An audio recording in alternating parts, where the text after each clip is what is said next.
Bueno, hermanos, vamos a abrir las Escrituras. Gracias a cada uno de los hermanos que sirven fielmente al Señor por ser recompensados por el Señor, sobre todas las cosas. Sabemos que el que hace las cosas para el Señor recibirá recompensa. Vamos a Efesios capítulo 3, ya versículo 1 al 21.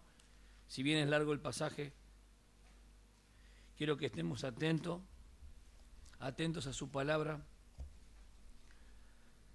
Fuimos así a cada uno, ustedes saben de las prédicas, siempre uno le pone un título, ¿no? A veces sacado del pasaje, otra vez de algo, de alguna que deduce también. Y fuimos viendo la salvación de Dios completa, lo que Él hizo por nosotros, también lo que tenemos en Cristo, obviamente las posesiones. Y como en estos primeros 3 capítulos, el apóstol Pablo habla a los Efesios, un lugar de mucha idolatría, se llamaba justamente el lugar a Diana a los Efesios por el templo que tenía y las escalinatas que tenía, ¿no? En otra prédica yo comenté bien cómo hacían todo ese rito y cómo la gente se reunía alrededor para invocar justamente a sus dioses y todas las pleiades.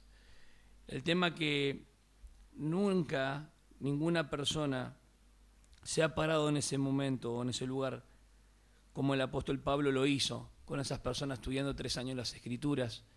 Según nos dice el autor de Hechos, en capítulo 19 en adelante, el apóstol Pablo predicó y muchas personas fueron convertidas. Amén.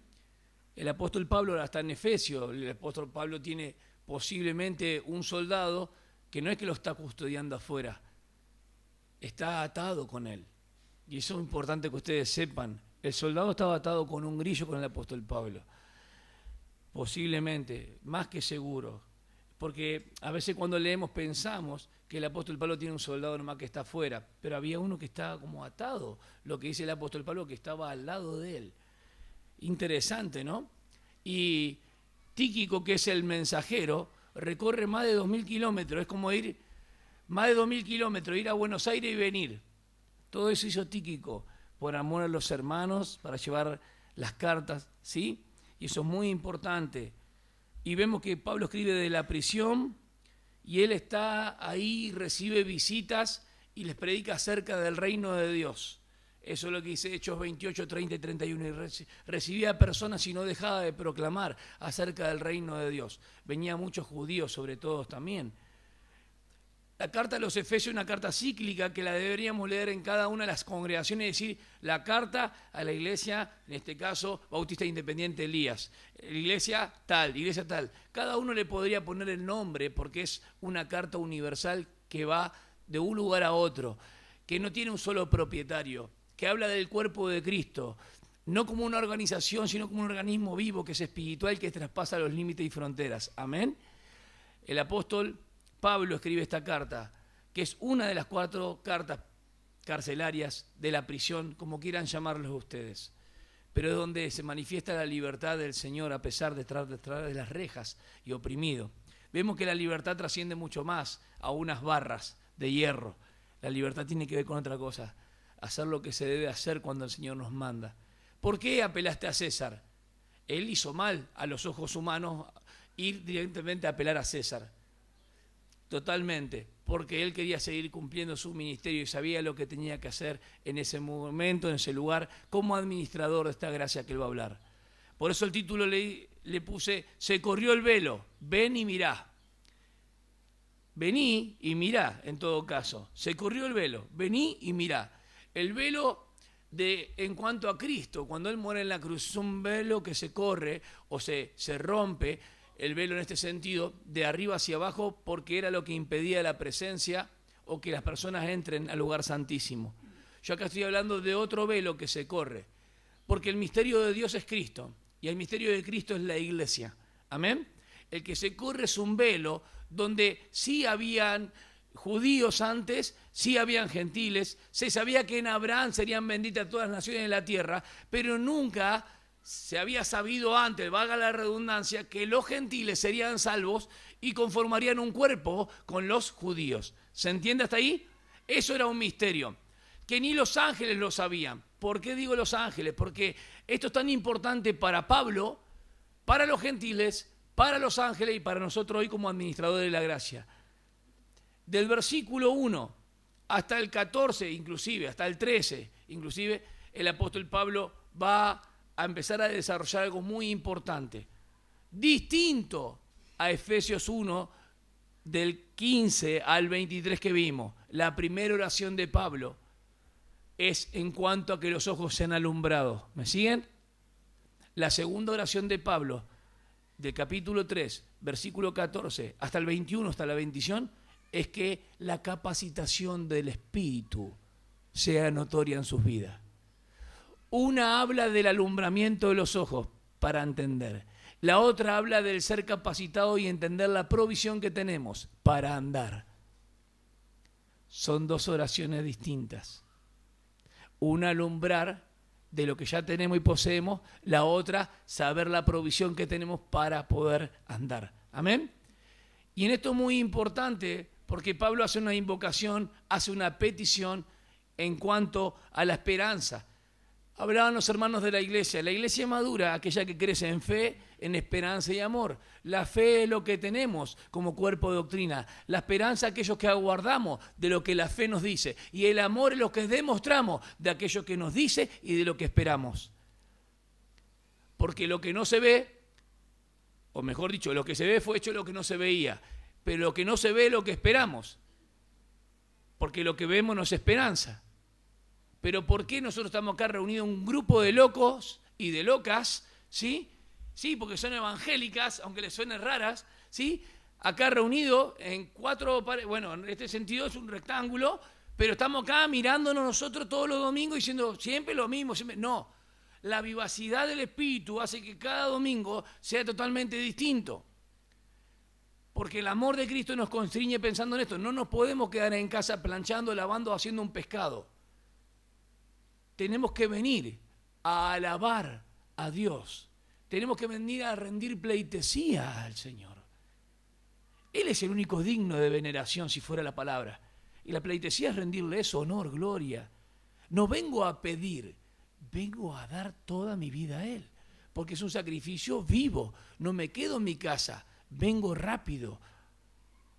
Me decían la otra vez, ¿por qué no hacen reuniones ustedes los martes, los jueves? Si los domingos a veces cuesta. ¿Te imaginas? Hacemos 4 veces, hasta yo voy a fracasar. Eso no ha servido mucho. Cuando teníamos los miércoles, bajaba mucho la asistencia a los miembros. Cuando decían oración, no aparecía obviamente nadie. Pero las reuniones, nosotros hemos decidido, vamos a reunirnos el domingo a la mañana y que esto pueda ser de potencial para los hermanos. Yo les pregunto a ustedes, ¿ustedes qué piensan que si nosotros ahora en adelante ponemos una reunión los miércoles, con la madurez que han logrado muchos, ¿la asistencia no va a mejorar? Sí que va a mejorar. No digo en su totalidad, pero va a mejorar. Pero nos va a desgastar, porque tenemos un montón de actividades. Y no podemos poner la fuerza todo en otra reunión. ¿Para qué? ¿Para qué poner un montón de reuniones? Si la idea es justamente edificarnos y reunirnos como congregación, y ese día que nos congregamos, dar todo al Señor. Hay iglesias que se reúnen de lunes a domingo, y hacen cadena 7 días, ya saben para qué, para juntar la billulla. Pero en realidad la gloria del Señor no se la están dando. Dios es digno de ser adorado siempre. Y los domingos, cuando nos reunimos con la iglesia o como iglesia, el Señor también es glorificado. Desde los niños, que son parte de los que creen en cuanto al cuerpo de Cristo, como los que son miembros de la iglesia local, que tienen una actividad espiritual. ¿Amén? Hermanos, vamos a la Escritura. Le voy a mencionar 7 cosas importantes. Credencial del apóstol Pablo, misterio del apóstol Pablo, privilegio del apóstol Pablo, libertad del apóstol Pablo, propósito del apóstol Pablo. Y hay una más al final. Hay 7 cosas importantes, hay aspectos que van de los pasajes. Vamos a tomar algunos minutos para pensar en esto. Señor, gracias por tu gran amor, por tu inmensa misericordia.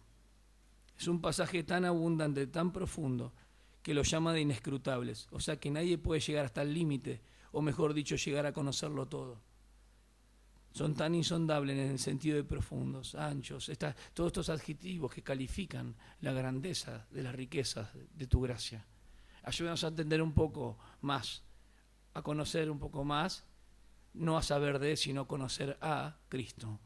por favor, ya sabemos todo lo que has hecho por nosotros, ayúdanos a vivir conforme a esa obra que has hecho. Ayúdanos a tenerte presente en nuestras vidas. Yo soy frágil, creo que mis hermanos también pueden decir delante de ti si son frágiles o débiles, pero necesitamos de esto que nos has dado, del poder de tu Espíritu Santo, para moldear nuestro carácter conforme a Cristo, para llevarnos a la experiencia de su misión. Nos guste o no nos guste, en la humillación está la exaltación. Tu nombre sea glorificado esta mañana, abre los corazones y el entendimiento de aquellos que creen en ti, aquellos que todavía nos han depositado, nos han arrojado los brazos de amor y misericordia, puedan hoy obtener la salvación por medio de Cristo Jesús. No es por mérito ni por obra, todo esto procede de Dios y este nacimiento es espiritual y viene de lo alto. Señor, haz una obra completa en nuestras vidas. Llénanos de adentro hacia afuera para podamos experimentar, no solamente decir, la gracia del Señor la conozco, sino que esta gracia también me capacita para vivir una vida abundante, no triste, no alejada de ti, no con desconsuelo o desaliento, sino con fortaleza, con el poder que tú nos has dado, Señor. Enséñanos porque aún no lo hemos aprendido como algo que culminó, como un episodio terminado. Realmente necesitamos transitar en esta vida cristiana y estamos viendo los que tienen discernimiento, los que tienen ejercitado esto de espiritual, como dice el autor de los Hebreos, en cuanto a la piedad, pueden ver claramente cuáles son los tiempos que nos está tocando. Y es un tiempo muy difícil para abrir los ojos, para poder entender cuál es tu voluntad, o mejor dicho, llegar a comprender un poco más de lo que es tu voluntad en este tiempo. Tú quieres vidas piadosas, quieres que no nos contaminemos con el mundo, no nos dice que nos vas a quitar del mundo, por lo tanto necesitamos del auxilio, de la asistencia de tu Espíritu Santo, que si bien mora en nosotros, muchas veces no hacemos caso a esto. Ayúdanos a que esta mañana tu Espíritu se pueda expresar con total libertad en nosotros y use mi boca, mi mente y mi corazón para glorificarte a medida que doy tu palabra, porque es tuya. A ti la gloria, la honra y la alabanza por todos los siglos. Amén. Gracias, hermanos, por las oraciones de cada uno de ustedes. Por esta causa yo, Pablo, prisionero de Cristo, Efesios 3:1, de Cristo Jesús, usa de vuelta a Cristo Jesús, ya expliqué eso en la primera parte, cuando Jesús lo conocían como el Mesías, como Jesús el hijo de María, de José, en la fuerza grande que agarra después, ya toma a Cristo Jesús, hablando de que el Mesías, este es Jesús.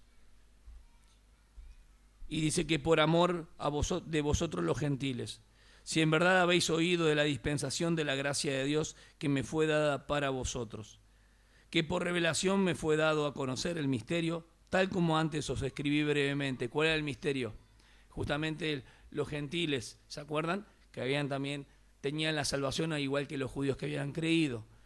En vista de lo cual, leyendo, podréis comprender mi discernimiento del misterio de Cristo, que en otras generaciones no se dio a conocer a los hijos de los hombres, como ahora ha sido revelado a sus santos apóstoles y profetas por el Espíritu. Bien clarito, ahora, un adverbio de tiempo, ahora, brevemente adverbio de tiempo, antes, aunque hay preposiciones también, indudablemente está hablando de ahora, un tiempo puntual, ¿está bien? Ahora, no antes. Los ángeles, según Pedro, también anhelan ver esto en cuanto a la salvación. ¿Por qué? Porque los ángeles saben de Dios creador, pero no en cuanto al plan de salvación y cómo se llevaba a cabo. Ellos estaban expectantes de esto. De hecho, ellos, en cuanto a la sabiduría de Dios, en cuanto al plan de la salvación, en cuanto a la cruz del Calvario, quedaron totalmente, podemos decir, ahí congelados, como muchas veces decimos, y alaban a Dios por toda esa sabiduría.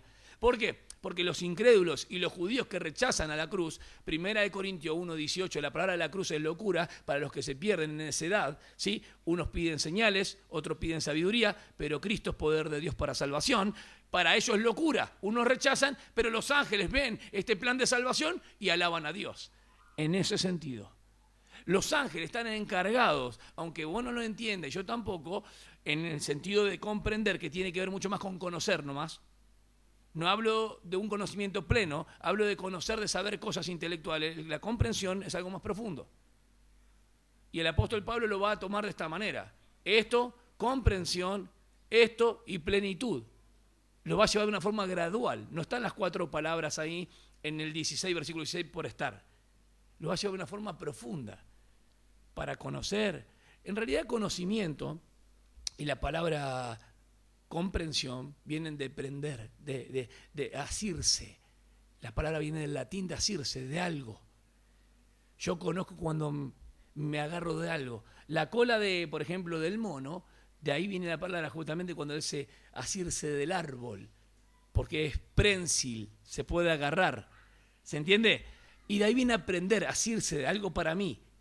Cuando vos conocés algo de Cristo, es significativo para mí. Por ejemplo, Cristo me amó y se entregó a sí mismo por mí. Yo lo puedo decir de la forma que Cristo nos amó a todos, muy universal. Pero ¿qué hizo significativamente por vos? Se entregó a sí mismo por mí. Amén. Cuando eso se hace carne en nosotros, eso trae mucha satisfacción en nuestras vidas y seguridad de lo que creemos. Que en otras generaciones no se dio a conocer a los hijos de los hombres, como ahora ha sido revelado a sus santos apóstoles y profetas por el Espíritu. Dijimos que los apóstoles y profetas, ¿qué son? Son el fundamento sobre lo cual la iglesia se basa, la doctrina, apóstoles y profetas, ya dijimos. Y Cristo la piedra angular. Cristo la piedra angular es el fundamento también de donde todas las personas no solamente obtienen salvación, sino que tienen y obtienen providencia de Dios. Vamos a decir esto. Si yo soy un millonario y le digo, te voy a, hipotéticamente, no obviamente, te voy a dar $1.000. En realidad yo ahí te di una porción de mis riquezas. ¿Me siguen o no? Pero yo si soy millonario, te digo, te voy a dar millones de dólares, o algunos millones, te estoy dando una proporción. Vamos de vuelta. Cristo no nos da de su riqueza, nos da conforme a sus riquezas. No es una porción, es una proporción que nos da en Él. Y el que quiera penetrar en ella, está el acceso abierto, porque lo dice el versículo 12. Tenemos entrada a esta gracia. Romano dice, a esta gracia por medio de la fe, por su sangre. Amén. El que no quiere ser amigo del Señor Jesucristo y se dice ser cristiano, es un mentiroso. El que quiere ser amigo de Cristo en la vida de experiencia, no como el amigo natural, lo normal, que nos fallan, y no podemos poner nuestra confianza 100% en ellos, porque la palabra es clara, en el Viejo Testamento y el Nuevo Testamento. Pero Dios no es hijo de hombre para que mienta, ni hombre para que se arrepienta, pero en realidad Dios hecho carne nunca mintió. Tenemos a alguien en los cielos donde ninguna palabra obscena salió de su boca. Escucha esto, ninguna palabra obscena, no solamente ociosa, ninguna palabra mala. Pero Jesús se enojó en el templo, lo sacó a los mercaderes. El celo de tu casa me consume. Nosotros podemos tener celo santo en el sentido cuando solamente estamos llenos de la palabra. No el celo normal de que sale del vestigio de la carne. Nuestro Señor Jesús fue, es y será impecable. A eso nos remitimos. Tenemos entrada a esta gracia por medio de la fe, por medio de su sangre. Amén. A saber que los gentiles son coherederos y miembros del mismo cuerpo, participando igualmente de la promesa en Cristo Jesús mediante el Evangelio. Antes los judíos tenían los pactos, los privilegios y la promesa, los gentiles estaban alejados, pero ahora los gentiles fueron hechos cercanos. Antes estaban alienados, lejanos y enemigos, ahora fueron reconciliados y fueron atraídos. ¿Se acuerdan que hablamos de la reconciliación? Del cual fui hecho ministro, presten atención, conforme al don de la gracia de Dios que se me ha concedido según la eficacia de su poder. A mí, que soy menos que el más pequeño de todos los santos, se me concedió esta gracia, anunciar a los gentiles la inescrutable riqueza de Cristo. Pablo dice en Hechos 14, versículo 26-27, Dios me ha abierto una puerta hacia los gentiles. Pablo, antes de la conversión, de ser Pablo, era Saulo de Tarso y respiraba amenaza y pedía carta para sacarlo. Estos que van detrás de este blasfemo, de este que fue crucificado, este no es nuestro Mesías, no es nuestro Mesías. Dios lo castigó a ese que estaba en la cruz. Pablo agarraba y dice, denme las cartas a mí, yo voy camino a Damasco, y sacaba a las mujeres, los niños, de los pelos y los encerraba. Ese Pablo que antes, siendo Saulo de Tarso, tiró una piedrita para apoyar la muerte de Esteban, el primer mártir, el diácono de Hechos 7, ese Pablo es el que después se rinde ante este y le dice, Señor, ¿quién eres tú? No en el sentido de adoración, sino en el sentido formal. Señor, ¿quién eres tú? Porque Pablo, así como Samuel, todavía no lo conocía. Él perseguía algo. Cuidado, no en la forma que las personas que son pecadores por naturaleza, entre los pecadores, dijo Pablo, sino una persona que lo hacía por ignorancia, porque el perseguidor del celo de Dios pensaba que el que estaba muriendo en la cruz del Calvario era un impostor. Él no podía conciliar en su cabeza que su Mesías reinante, poderoso y triunfante muera en la cruz como un esclavo acusado no solamente de sedición, porque la gente dijo, miren que si esto no lo paran, mucha gente le sigue a Jesús. ¿Cómo que no? Es preferible. Juan 11, 51, 52 al 54. Y Caifás miraba detrás de la ventana como canta Marcos Vidal. Y no hizo nada. Se lavó las manos como Poncio Pilato, sumo sacerdote. Todos sustraían de la corrupción. ¿Le suena? Bien. Todos. Moral, políticamente y religiosa estaba arruinado. Jesús dividió el hemisferio, tanto geográficamente como la política. Porque trajo donde había paz aparente, trajo espada. Donde parecía que había bonanza, trajo perturbación entre unos y otros. Puso a un cordero y puso a un lobo y los pastoreó a ambos. Ese era nuestro Señor. De hecho, en Juan 18, 5 en adelante, dice, yo soy. Tanto tiempo estuve con ustedes y vienen a recibirme con palos. No vinieron con guirnaldas y cositos, no, con palos venían como un perro. Yo mirá que estoy. Por eso le dijo, velad, cuidad, velad, porque venían los soldados. Y no han podido velar por mí. Yo estuve 3 años con ustedes. Necesitaban pan y yo proveía. Necesitaban agua y sacaba. Necesitaba esto. Y yo no tengo ni a dónde recostar mi cabeza. ¿Por qué? Porque las horas eran intensas y eran sacadas las personas afuera y Jesús los sanaba. 2 de la mañana, 3 de la mañana. Y fueron sus hermanas, sus hermanos, porque también tenían hermanas, y su madre María a buscarlo. Vamos a sacarlo porque está lunático. Che, Jesús, pará un poco en la moto, mucho servicio. Te está haciendo mal. Jesús dice, Juan 4, 32 al 34, mi comida es una. Comer la comida de mi Padre, esa es mi obra. ¿Quién le trajo factura? Habrán dicho los otros. Los que estaban no entendían nada. ¿Quién le trajo? Esta es mi voluntad.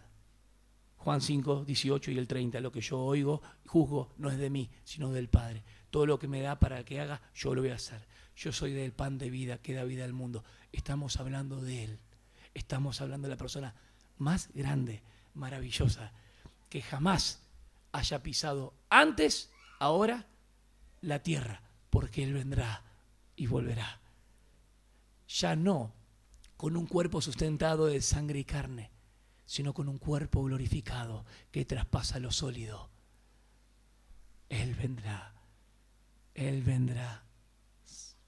Él vendrá. Los otros se van. Él vendrá. Amén. Él vendrá. Los reinos caen.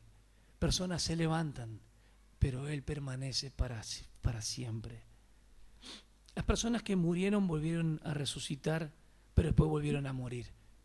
Él resucitó para nunca más volver a morir. Él es la resurrección y la vida. Juan 3:16, ¿qué dice? De tal manera...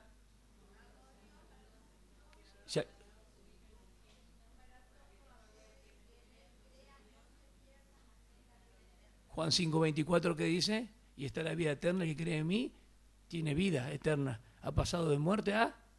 Juan 10:28, el pastor, las ovejas lo oyen, le siguen, yo les doy vida eterna. Yo las conozco y ya me conocen. Yo les doy vida eterna. Pero esa no es la promesa.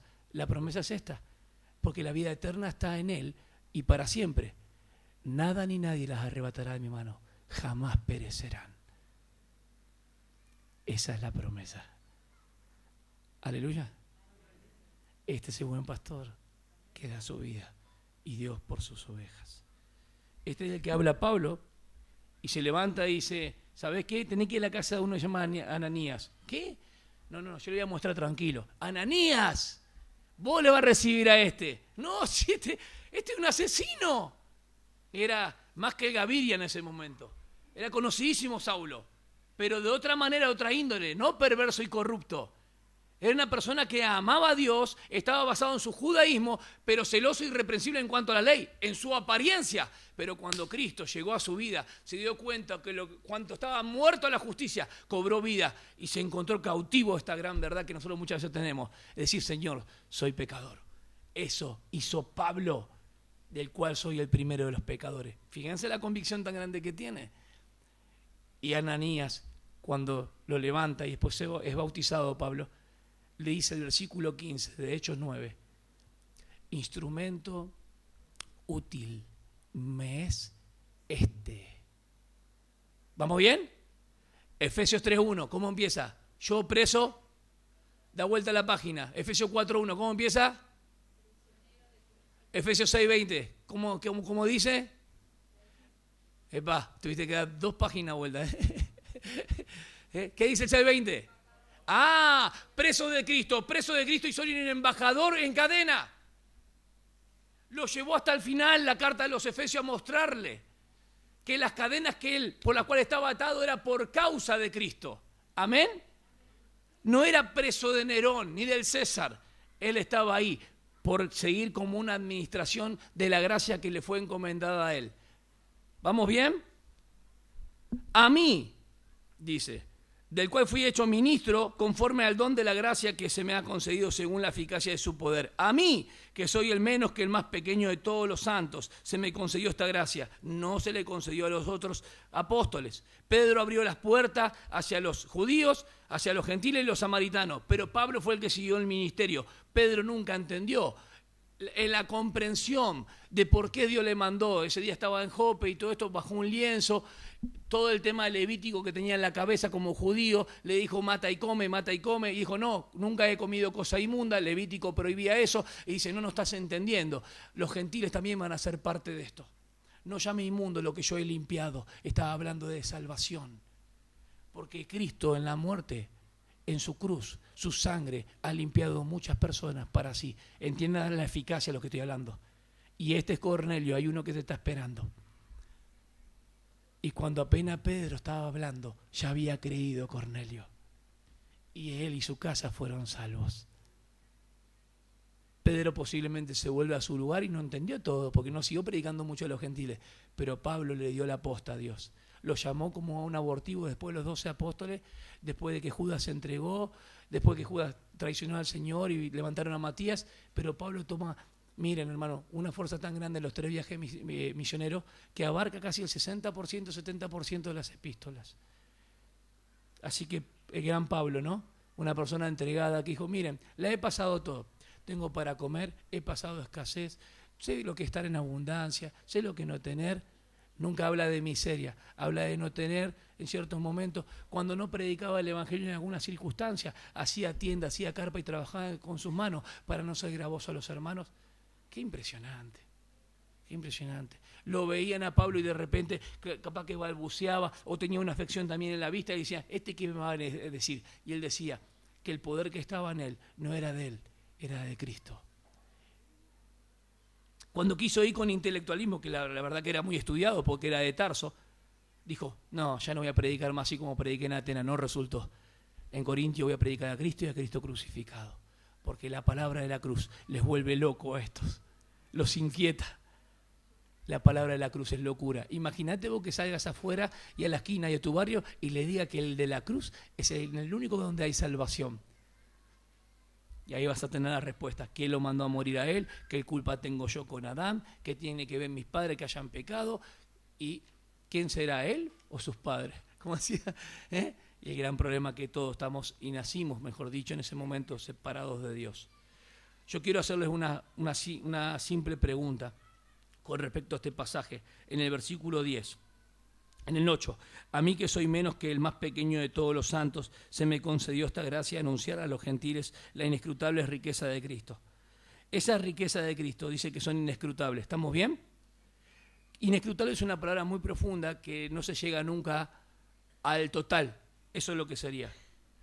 Y sacar a la luz cuál es la dispensación del misterio que por los siglos ha estado oculto en Dios, creador de todas las cosas, a fin de que la infinita, dice, que sabiduría de Dios sea ahora dada a conocer por medio de la iglesia a los principados y potestades en las regiones celestes, tanto los ángeles buenos como los ángeles malos o caídos, conforme al propósito eterno que llevó a cabo en Cristo Jesús nuestro Señor, en quien tenemos libertad y acceso a Dios con confianza por medio de la fe en Él. Ruego, por tanto, que no desmayéis a causa de mis tribulaciones por vosotros, porque son vuestra gloria. Los hermanos se ponían tristes porque lo veían a Pablo en prisión y en cadenas, ¿sí? Estuvo 2 años ahí. Versículo 14, la segunda oración, dice: por esta causa, pues, doblo mis rodillas ante el Padre nuestro Señor Jesucristo, de quien recibe nombre toda familia en el cielo y en la tierra. Como Padre, el creador de todas las personas, el creador de toda la humanidad, tenemos el mismo sentido que compartimos con los incrédulos. Pero como Padre, en el sentido espiritual, solamente aquellos que han creído son los que son hijos y pueden decir a Dios: Abba, querido papá. Amén. De quien recibe nombre toda familia en el cielo y en la tierra. De hecho, ustedes van a Lucas en 3:28, dice Adán de Dios, porque Dios había creado ¿a quién? A Adán. Eso, excelente. De quien recibe nombre toda familia en el cielo y en la tierra, que os conceda, y acá viene el 16, conforme a la riqueza de su gloria, miren acá, el ser fortalecidos con poder por su espíritu en el hombre interior. Dios vive, mora y actúa dentro del hombre interior de una manera maravillosa, de manera que Cristo, de vuelta a la misma palabra, more por la fe en vuestros corazones, y que arraigados y cimentados en amor.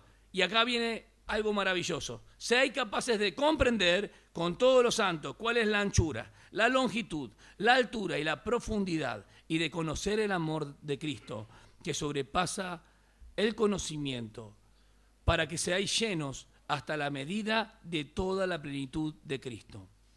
Y a aquel que es poderoso para hacer todo mucho más abundantemente de lo que pedimos o entendemos, según el poder que obra en nosotros, que es su Espíritu, a Él sea la gloria en la Iglesia y en Cristo Jesús, por todas las generaciones, por los siglos de los siglos. Amén. Primer punto importante. Pablo sigue hablando acerca del misterio que le fue dado por revelación. A lo primero empieza la credencial de decir: yo soy apóstol, pero yo soy primero. Versículo 1, apóstol por voluntad de Dios. Versículo 1, yo preso. Está mostrando que él sigue siendo aquella persona a la cual Dios se encomendó. Por esta causa yo. No es una casualidad, es una causa. Entonces, hay una credencial, hay un misterio, porque dice: este es el misterio que me fue dado a mí, que por revelación me fue dado. ¿Lo ven? Hay una credencial, hay un misterio. Hay un privilegio, porque él dice: los apóstoles y profetas inquirieron acerca de cuándo sería el tiempo y la persona del Mesías. Los ángeles miran con expectación qué es lo que ocurre en el plan de la salvación, pero no saben, porque no son omniscientes. Sin embargo, a mí me ha sido dado privilegio. Credencial, misterio, privilegio. Soy el más pequeño entre ellos. ¿Lo entendemos? Privilegio. Hay algo más ahí. Hay libertad. Porque dice que ahora en el versículo 12, en quien tenemos libertad y acceso a Dios con confianza, por medio de la fe en quién, en Él, en Cristo. Entonces presenta la credencial, presenta aquel misterio que los gentiles vienen a salvación, y con los judíos, no como una nación, sino dentro de los judíos y dentro de los gentiles, conforma lo que es la iglesia, algo que nunca había sido revelado en el Viejo Testamento. Por eso, vengan que corrió el velo, lo que hablo, se corrió el velo, vengan o vení y mirá, ese es el título. Y se corrió el velo para que los demás puedan entender que nosotros no somos el Israel de Dios, nosotros no somos los judíos que bailamos, ¿no? Ni Baruj allá, no, nada de eso. Nosotros somos personas que éramos gentiles, nuestra condición, y por la gracia de Dios fuimos salvos. Y entramos a esta esperanza, a esta gracia, donde no teníamos Cristo, ahora tenemos a Cristo. Y en Cristo lo tenemos todo. Amén. Tenemos acceso, tenemos libertad. Después de la libertad hay posibilidad. Hay privilegio, dijimos privilegio, libertad, pero también está la posibilidad. Por esta causa, pues, doblo mis rodillas ante el Padre nuestro Señor Jesucristo. Debería ser bastante incómodo que cuando Pablo, por ejemplo, cuando Salomón va y se presenta para el tema de la edificación del templo, él está parado. Cuando Abraham ora a Dios, hacia lo que es Sodoma y Gomorra y tiene que elegir la tierra, él está parado. Jesús cuando ora en Getsemaní se postra en tierra, pero él está de rodillas. O sea, entre estar parado y estar justamente postrado en tierra, el término medio sería de estar de rodillas. No hay una posición espiritual, más espiritual que la otra para orar a Dios. Amén. Pero si entendemos que lo dice de esta manera, como una rendición, una imagen, no una figura de cuando uno ve a una persona no está distraída, comiendo pochoclo y mirando la tele. No, él está concentrado en lo que está haciendo. Con su cuerpo está representando lo que está pasando dentro de su corazón. La palabra que viene proscuneo, que es adoración, es como así cuando el perro le lame al amo abajo. Esa palabra de la figura, proscuneo, es adoración. En el Viejo Testamento la adoración era postrarse, literalmente física. En el Nuevo Testamento pasa con una actitud del corazón. Muchas personas se postran físicamente, pero en su corazón están soberbios. ¿Entendieron la diferencia? Esto es muy importante. Las personas, obviamente, cuando había una piedad, se postraban, marcaba la fuerza, ¿sí? Pero hay mucha gente que se puede arrodillar, levantar sus manos y todo, y su corazón está vacío de Dios. Entonces, hay una posibilidad importante porque dice, por esta causa, pues doblo mis rodillas ante el Padre de nuestro Señor Jesucristo. Encomienda, hay una invocación del apóstol Pablo, fíjense. Por esta causa, pues, doblo mis rodillas ante el Padre de nuestro Señor Jesucristo. Sigo leyendo. De quien recibe nombre toda familia en el cielo y en la tierra. Hasta ahí va. Hay una invocación. Y ahora el 16 hay una petición con 4 palabras importantes. Miren el 16. De quien recibe, dice. Dice que os conceda. Está hablando del Padre Creador, pero el Padre Salvador en este sentido. El Padre Redentor. Que os conceda, conforme a la riqueza de su gloria, el ser fortalecido, escuchen, con poder por su espíritu en el hombre interior. De manera que Cristo morar es habitar, tiene que ver con casa morar, ¿sí? Arraigado, tiene que ver con tema de plantas, arraigados. Y cimentado tiene que ver con arquitectura, con cimiento. 3 palabras importantes que tienen que estar calificando la vida de un cristiano. Y acá viene el tema. ¿Cómo podemos decir que somos llenos del Espíritu Santo si posicionalmente sabemos que lo tenemos todo en Él? El cristiano está completo, dice Colosenses, ¿en quién? En Cristo.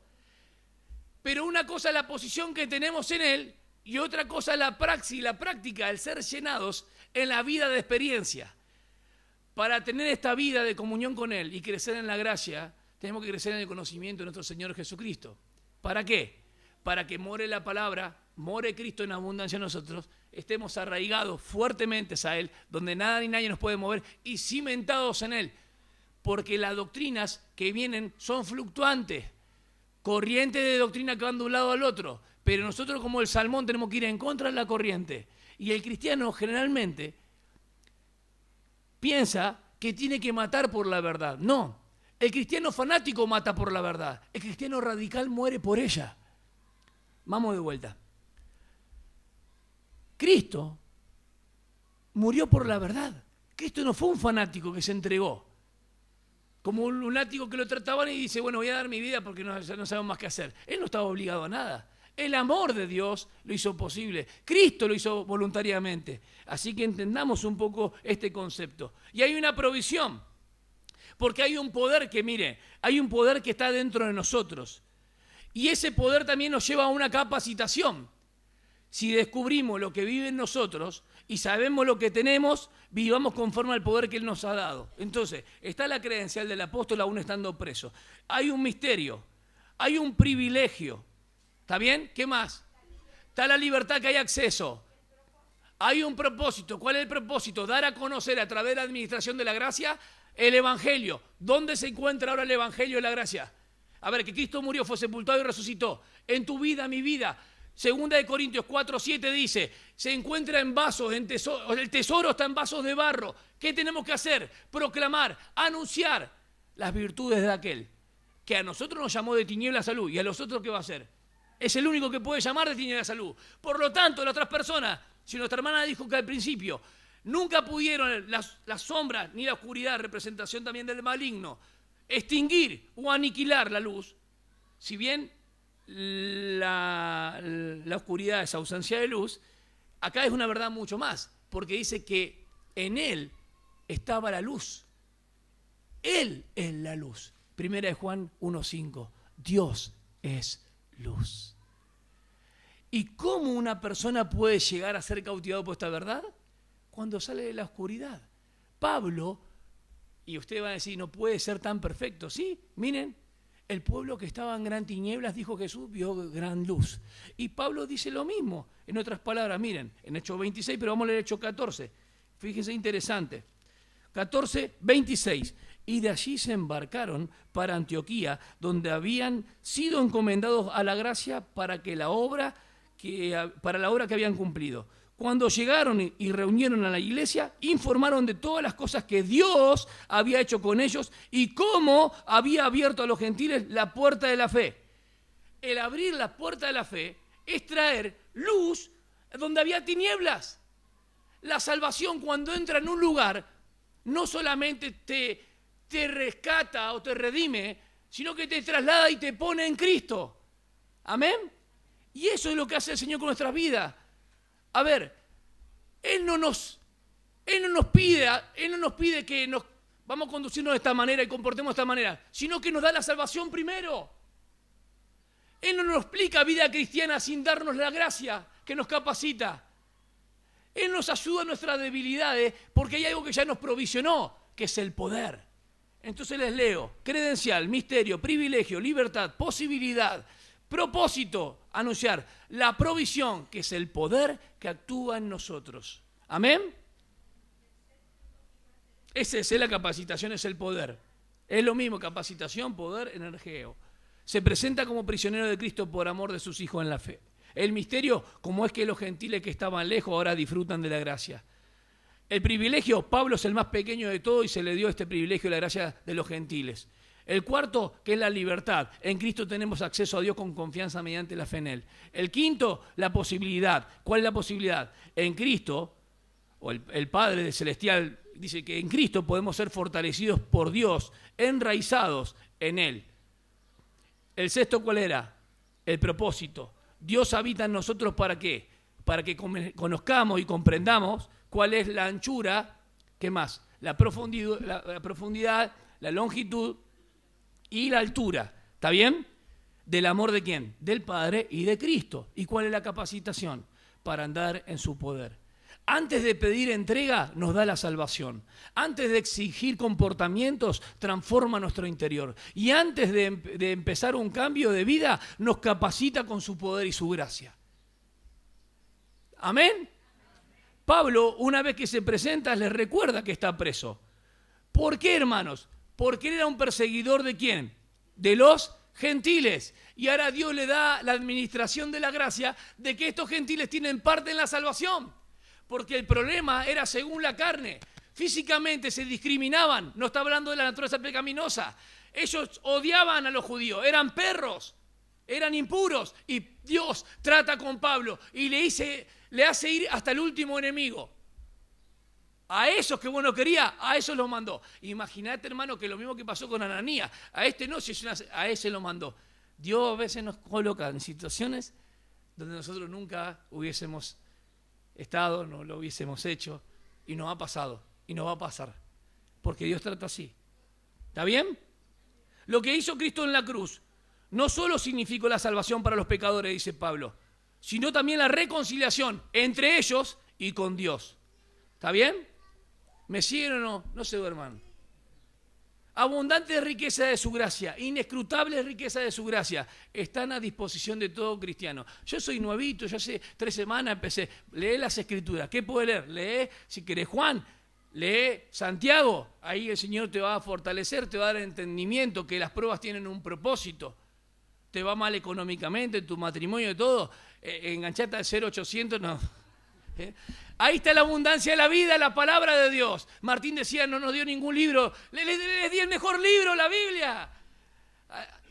Los otros hermanos era para una guía porque estaban con matrimonio, pero los adolescentes y jóvenes necesitan fortalecerse mucho en lo que es las Escrituras, porque no han transitado tal vez las pruebas o vicisitudes que los adultos ya han pasado. Otros ya han caminado, se han manchado un poco con el polvo y el barro. Los ángeles aprenden de esta sabiduría y alaban. ¿Saben que hay iglesias débiles y ineficaces? ¿Saben que hay iglesias débiles y no cumplen sus metas? ¿Por qué? Porque no comprenden lo que tienen en Cristo. Y si a todo esto le sumamos una mala administración de los líderes, ¿qué pasa? En cuanto al misterio, el misterio de esta gracia que nos fue dada. No usan bien la palabra de verdad, la trazan mal y la gente no crece. Es un pozo de tristeza y de solo dar vueltas, buscando siempre una motivación para que las personas estén bien. Confundir a los hermanos en cuanto a su posición en Cristo es privarles de la riqueza espiritual. Si yo confundo lo que tengo en Cristo y ahora que no debo vivir la vida abundante, estoy errando grandemente. Porque la vida llena y plena en Cristo, de lo que poseemos y tenemos en Él, la debemos mostrar en la vida de experiencia. Y eso verdaderamente nos satisface. Y también viceversa. Así es. Y con los hermanos también se demuestra. Bien. Totalmente. Hoy no está tratando con Israel como nación. Mirá Gaza, mirá los bombardeos, mirá Israel también. Va a seguir. Y posiblemente entre en otros países también. Hoy la primacía es Cristo y su iglesia. Amén. Dios ha dado el evangelio para que lo proclamemos. Y ahora desde el versículo 14, acompáñeme un segundito, pero de manera muy rápida, al 21, no es un asunto de iluminación. ¿Por qué? Por esta causa, dice, doblo mis rodillas, para que el Padre, el Creador, el que toma nombre de toda familia, os dé. Es de capacitación. Amén. Es de capacitación en la provisión que nos fue dada. Esta segunda oración. Hay una invocación en el versículo 14 y 15. Ruega. Y en el versículo 16 habla de fuerza, de potencia, de poder, de profundidad hasta el 19, de comprensión y de plenitud. 4 cosas: fuerza, profundidad, comprensión y plenitud. Miren, no son palabras aisladas. ¿Vamos a la primera? ¿Cuál era? Ya se olvidaron. Fuerza, poder, ¿qué más? Y bueno, fuerza. ¿Qué más? La otra. No, plenitud es la última. ¿Van gradual? No. Conocimiento, profundidad y plenitud.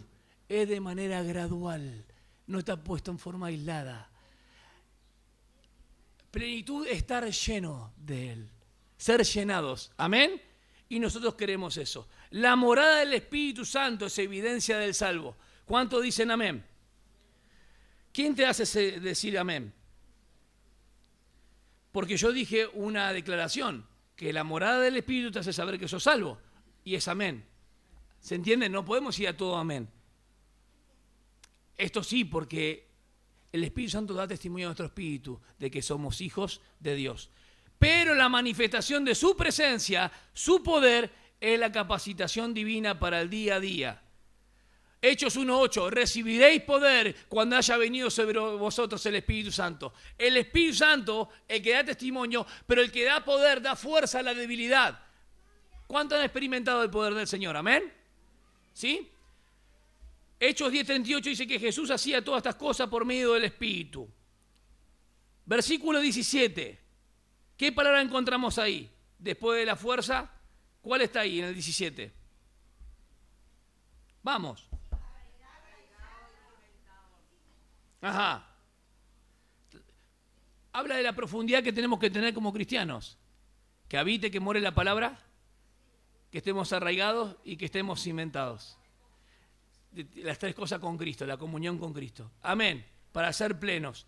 Y el versículo 18 y 19 dice que la comprensión del amor de Cristo que excede a todo conocimiento es el tema de asirse a todo lo que tenemos en Él.